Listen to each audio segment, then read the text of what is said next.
Revolver फेंक दिया, live हो रहा था। जब रिवॉल्वर फेंक दिया तब गोलियां किस लिए चली? फिर गोलियां नहीं चलनी चाहिए थी।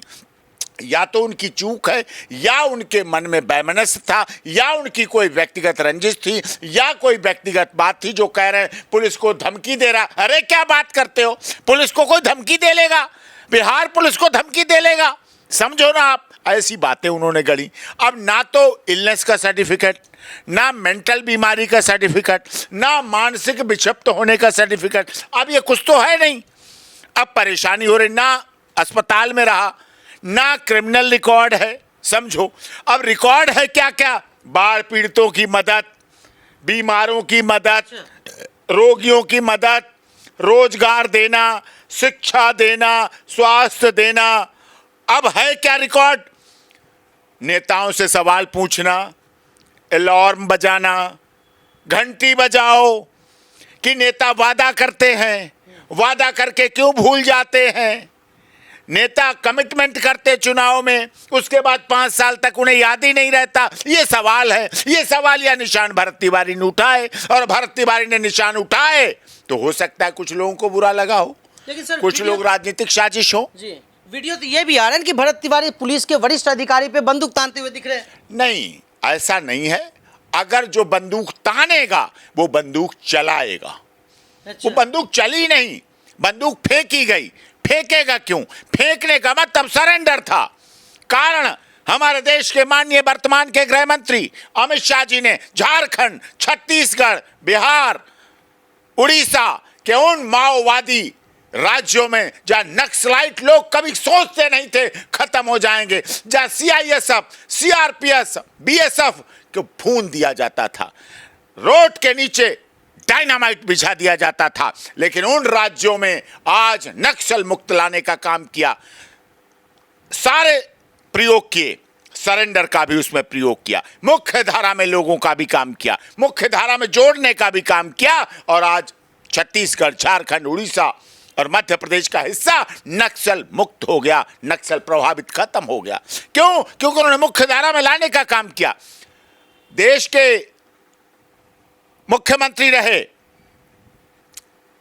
माननीय अर्जुन सिंह जी। माननीय अर्जुन सिंह जी मध्य प्रदेश के मुख्यमंत्री रहे, उन्हें सैकड़ों लोगों का आत्मसमर्पण कराया।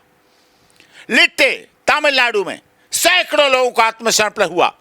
जब देश के माननीय गृह मंत्री माननीय अमित शाह जी थे, अभी हैं, और उस समय राजनाथ सिंह जी थे पहले, तब जब राजनाथ सिंह जी गृह मंत्री थे उस समय जम्मू कश्मीर, लद्दाख, लेह, श्रीनगर, गिलगिट और उन जिलों में बड़े पैमाने पर आत्मसमर्पण हुआ।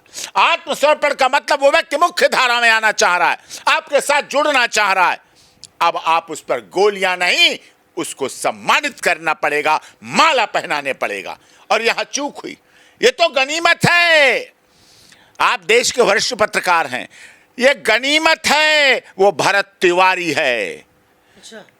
अगर कहीं वो बशरुद्दीन होता, अगर कहीं वो भरत एससी होता, अगर कहीं भरत ओबीसी होता, तो अब तक इस देश के नेताओं की गाड़ियां भोजपुर और आरा में जाम लगा चुकी होती, वहां पहुंच चुकी होती, सारे नेताओं का पर्यटन स्थल बन चुका होता।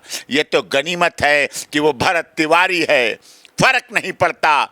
वो भरत सिंह होता तब भी फर्क नहीं पड़ता, वो भरत गुप्ता होता, भरत अग्रवाल होता तब भी फर्क नहीं पड़ता, भरत जैन होता तब भी नहीं फर्क पड़ता। यही इस देश के नेताओं के दुमुहा नीति है, दोगली नीति है इस देश के नेताओं की। भरत तिवारी मरता है तो खड़गे साहब का बयान नहीं आता है, भरत तिवारी मरता है राहुल गांधी मौनी बाबा हो जाते हैं, प्रियंका गांधी को सांप सूंघ जाता है, ओवैसी पाताल लोक में चले जाते हैं। कोई मतलब नहीं कौन मरा, कौन कैसे, क्या, कोई मतलब नहीं।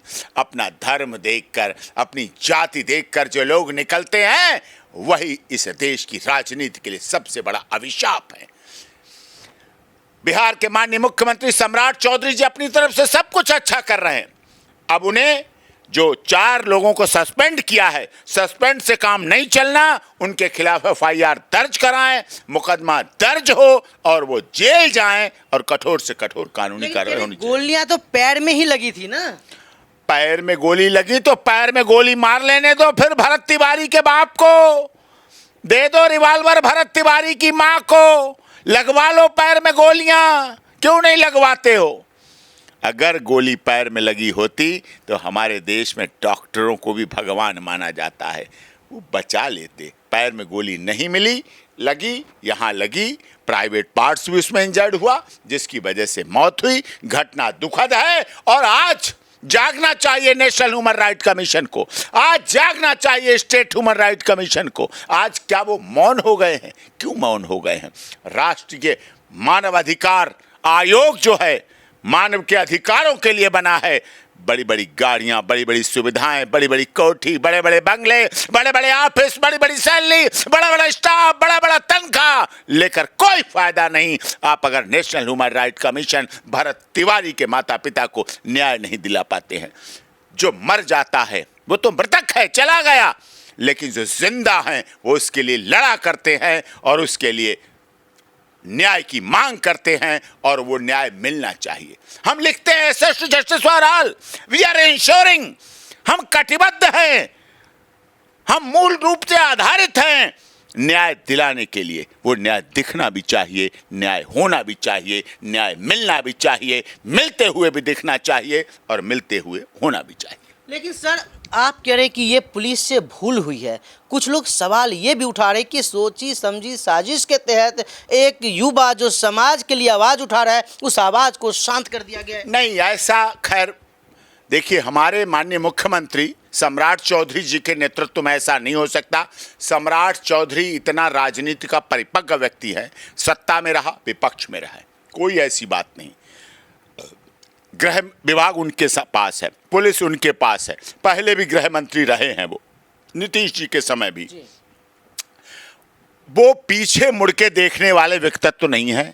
बदले की भावना से ऐसा कुछ नहीं हुआ, राजनीति से प्रेरित कुछ नहीं हुआ। हुआ धोखा, पुलिस ज्यादा आपे में आ गई, ज्यादा भावावेश में आ गई। ना पुलिस ने बिहार के डीजीपी को देखा, ना पुलिस ने बिहार के माननीय मुख्यमंत्री के स्टेटमेंट को देखा, ना बिहार पुलिस के उन अधिकारियों ने बिहार के गजे उसको देखा, कुछ नहीं देखा। सिर्फ वहां गोली मार दी। किस धोखे में मार दी? उस धोखे से केवल क्षमा से नहीं होगा, माफी से नहीं होगा, उसके लिए दंड के भागी बनना पड़ेगा। तभी भरत तिवारी की आत्मा को शांति मिलेगी, आत्मा को सुकून मिलेगा और माता पिता जो उसके जिंदा लाश बन के घूम रहे हैं, उन माता पिता को भी बहुत संतुष्टि होगी। यह आवश्यक है, न्याय होते हुए दिखना चाहिए। और सम्राट चौधरी की तो सरकार का नारा है, सबका साथ, सबका विकास, सबका विश्वास, सबके साथ न्याय। आज भरत तिवारी की मां, भरत तिवारी का बाप, भोजपुर की जनता, आरा की जनता, बिहार की जनता ये चाह रही है कि भरत तिवारी के परिवार को न्याय मिले और देश चाह रहा है उसको न्याय मिले। और मैं समझता हूं सम्राट चौधरी जी को उसमें एक कदम पीछे नहीं, 10 कदम आगे आकर विश्वास के साथ कहना चाहिए, कोई भी दोषी हो बचेगा नहीं और निर्दोष दंडित नहीं होगा। लेकिन सर, जो भरत तिवारी थे, अभी उनका मुद्दा तो पूरा नेशनल लेवल पे है, लेकिन जब एनकाउंटर हुआ उस टाइम पे राष्ट्रीय स्तर पे वो जानकार नहीं थे। हो सकता है कोई लोकल नेता के साठगांठ हो, ये बात सम्राट चौधरी के संज्ञान में नहीं हो। ये बात हो सकती है, ये बात हो सकती है। किसी लोकल नेता ने आगे वाले आने वाले समय में भरत तिवारी की बढ़ती लोकप्रियता, भरत तिवारी की बढ़ती जनप्रियता, भरत तिवारी का बढ़ता जनसैलाब, भरत तिवारी का बढ़ता समाज सुधार, भरत तिवारी की बढ़ती लोगों में पूंछ, लोगों में जरूरत, ये निश्चित तौर पर कोई ऐसा जलन करने वाला हो सकता है। ईर्ष्या तू न गई मेरे मन से, ये तो बड़े ज़माने से बोला जाता है, कहा जाता है, तो हो सकता है ऐसा इंतजाम हुआ हो। लेकिन मैं फिर भी कहता हूँ, सम्राट चौधरी जी मेरे बहुत अच्छे मित्र हैं, बहुत पुराने साथी हैं। वो इस मामले में जो कोई भी हो, चाहे नेता हो, चाहे राजनेता हो, चाहे पक्ष का हो, चाहे जदयू का हो, चाहे भाजपा का हो, चाहे लालू यादव की पार्टी का हो, चाहे हिंदुस्तान आवाम पार्टी का हो, चाहे हिंदुस्तान आवाम मोर्चा का हो, चाहे चिराग पासवान जी का हो, किसी पार्टी, किसी सत्ता, किसी सरकार, किसी जाति, किसी क्षेत्र, किसी भाषा, किसी धर्म का धनबल, जनबल, बाहुबल वाला कोई व्यक्ति हो, भरत तिवारी की हत्या करने वाला बचना नहीं चाहिए। बिल्कुल सर, सोशल मीडिया पे एक चीज़ वायरल हो रही है, हो सकता है आपके पास भी आए हो, जिसमें कुछ पुलिस वाले के नाम वायरल हो रहे हैं, कह रहे हैं कि ये तिवारी था इसलिए मार दिया गया क्योंकि जाति से दुश्मनी हो सकती है। आप मानते हैं ऐसा कुछ? नहीं, पहले था। अच्छा। बिहार में नीतीश जी ने बहुत कंट्रोल किया, नीतीश जी से पहले बहुत ज़्यादा था, नीतीश के सामने कुछ सुधार आया और बिहार में वर्तमान समय में मैं आशा कर सकता हूं, जहां रामविलास पासवान जी की विरासत संभालने वाले लोग, जनशक्ति पार्टी, रामविलास के चिराग पासवान जैसे नेता हों, हिंदुस्तान आवाम मोर्चा के जीतन मांझी जैसे लोग हों और सम्राट चौधरी जैसे लोग हों और भारतीय जनता पार्टी की पूर्ण बहुमत वाली सरकार हो, वह जाति के आधार पर, क्षेत्र के आधार पर, भाषा के आधार पर, संप्रदाय के आधार पर अपराधी नहीं टारगेट किया जाता है। अपराधी केवल टारगेट किया जाता है वो अपराधी है, दोषी है, क्रिमिनल है, हैबिचुअल है, प्रोफेशनल है, तो उसके साथ होता है। अगर अब न्याय की बात करें, भरत तिवारी तो वापस नहीं आ सकता, जो चला गया, अब क्या इसमें कार्रवाई होगी जिसे आप न्याय मानेंगे? देखिए, जो भी अपराधी हैं जिन्होंने फायरिंग की, जिनकी गोली से मौत हुई है, वो हत्या के आरोपी हैं। हत्या के तहत उन पर मुकदमा चलना चाहिए और हत्या के तहत प्रोसीडिंग होनी चाहिए। न्याय मिलेगा, न्याय मिलते हुए दिखेगा, तब उसकी आत्मा को शांति होगी और आंदोलनकारियों को भी राहत होगी। आंदोलन करें, लॉ एंड अवॉइडिंग सिटीजन की तरह करें, कानून के तहत सब कुछ करें, लोकतंत्र के आधार पर करें। कानून अपने हाथ में बिल्कुल लेने की जरूरत नहीं है, न्याय होगा भी। और सम्राट चौधरी से हम आशा करते हैं, भारतीय जनता पार्टी की डबल इंजन सरकार से आशा करते हैं, केंद्रीय सरकार से भी आशा करते हैं, माननीय मोदी जी से भी आशा करते हैं, क्योंकि मोदी जी का बिहार के प्रति बहुत लगाव है, बहुत प्यार है, बहुत विश्वास है, बहुत वहां जाते हैं। और बिहार है भी ऐसा जिसने सबसे अधिक IAS IPS दिए। बिहार है भी ऐसा जिसने नालंदा विश्वविद्यालय तब दिया जब कैलिफोर्निया और कैम्ब्रिज विश्वविद्यालय नहीं थे। तो बिहार सोना, अब्रक, मैंगनीज, खनिज, तांबा, जस्ता, कॉपर, लोहा, पेट्रोल, डीजल सबका जब देने वाला है, तो बिहार अपनी मेहनतकश मजदूरों को भी देने वाला है। और बिहार मेहनती, ईमानदार, त्यागी, तपस्वी, वो चंपारण का आंदोलन, वो डॉक्टर राजेंद्र प्रसाद संविधान निर्मात्री सभा के सदस्य, वो बिहार जो प्रथम राष्ट्रपति रहे, उस बिहार ने सब कुछ दिया है। बिहार को ऐसे पुलिस अधिकारियों के द्वारा बदनाम मत होने दीजिए। सम्राट चौधरी बहुत अच्छे व्यक्ति हैं, उनके व्यक्तित्व और उनकी राजनीतिक लाभ का लाभ लेने दीजिए, जिससे लाभ ले